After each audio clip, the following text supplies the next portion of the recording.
नमस्कार मित्रों, संस्कृत विशेषज्ञ यूट्यूब चैनल पर आपका स्वागत है।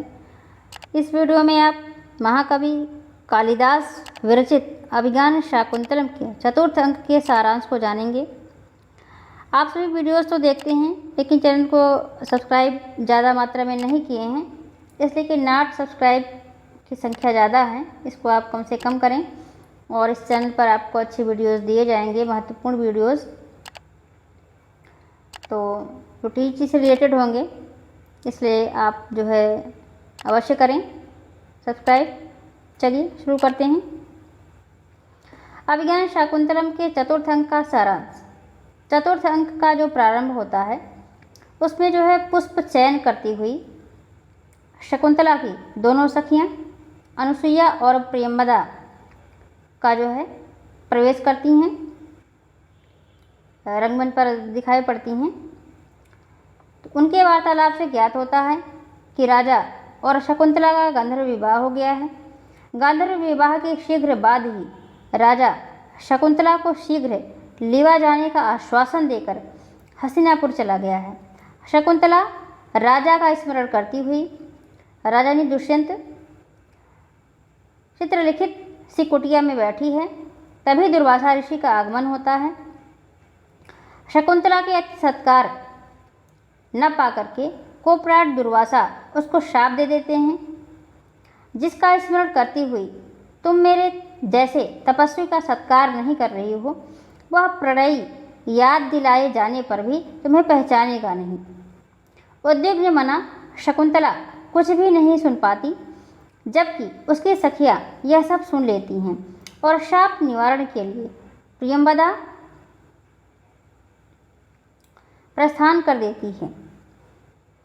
अत्यधिक अनुनय विनय के पश्चात दुर्वासा ऋषि आश्वासन देते हैं कि अभिज्ञान यानी आभरण के दर्शन से शाप मुक्ति हो सकती है।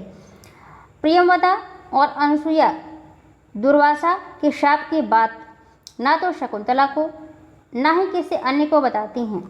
वे दोनों इसलिए किसी प्रकार धैर्य धारण करती हैं क्योंकि राजा ने स्वयं जाते समय अपनी नामांकित अंगूठी स्मृति रूप में शकुंतला को पहनाई थी। इस प्रकार शकुंतला तो स्वयं ही शाप मुक्त हो सकती है। ऋषि कर्ण सोमतीर्थ से वापस आ जाते हैं।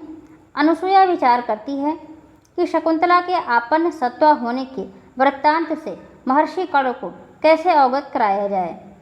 उधर ऋषि कर्ण को आकाशवाणी सुनाई देती है कि शकुंतला का दुष्यंत के साथ गांधर्व विवाह हो गया है और वह आपन्न सत्वा है।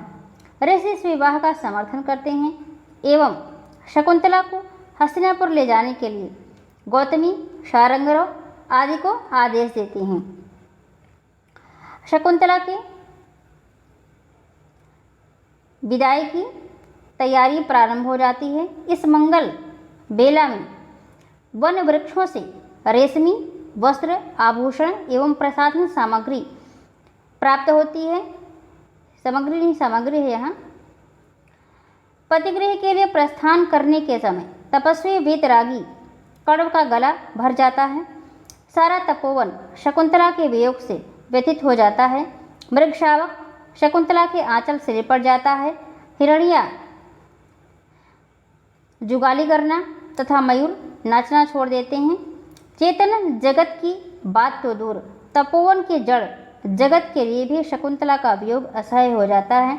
महर्षि कण्व राजा के लिए संदेश भेजते हैं कि इसे राजा अपनी पत्नियों में सम्मानपूर्वक स्थान दें। राजाओं के यहाँ कई पत्नियों का रिवाज था, तो वो चाहते हैं कि सभी के साथ वो समान जो है अपनी पत्नियों में जो है समान स्थान दें। तदनंतर वे शकुंतला को कर्तव्य शिक्षा देते हैं। शकुंतला पिता के चरणों में गिर पड़ती है तथा दोनों सखियों का जो है आलिंगन करती है। सखियां शकुंतला से बतलाती हैं कि यदि राजा उसे न पहचाने तब उसकी स्मरण चिन्ह अंगूठी को वह दिखला देगी। तत्पश्चात शकुंतला गौतमी, शारंगरव और शारद्वत के साथ चली जाती है। दोनों सखियां विलाप करती रहती हैं। शकुंतला को पतिगृह भेजकर कुलपति कण्व हार्दिक शांति का अनुभव करते हैं और इसी पर चौथे अंक की समाप्ति हो जाती है। और चौथे अंक में जो आपके 4 श्लोक हैं वो बहुत ही महत्वपूर्ण हैं और कालिदास के इस जो है बारे में कहा गया है, काव्येषु नाटकम रम्यम तत्र रम्या शकुंतला तत्रापि चतुर्थो अंकस्तत्र और तत्र श्लोक चतुष्टयम, यानी काव्य में जो है नाटक रम्य है, नाटकों में शकुंतला का चौथा अंक और चौथे में 4 श्लोक जो हैं वो बहुत ही इंपॉर्टेंट है, इसलिए चौथा अंक आपका बहुत ही मायने रखता है। इस पीडीएफ को प्राप्त करने के लिए डिस्क्रिप्शन बॉक्स में दिए गए लिंक से टेलीग्राम चैनल को ज्वाइन करें। आप हमें सोशल मीडिया पर भी फॉलो कर सकते हैं, सभी के लिंक नीचे डिस्क्रिप्शन में दिए गए हैं। वीडियो को लाइक करें, शेयर करें, अपने सुझाव कमेंट बॉक्स में दें, चैनल को अधिक से अधिक मात्रा में सब्सक्राइब करें। Thanks for watching.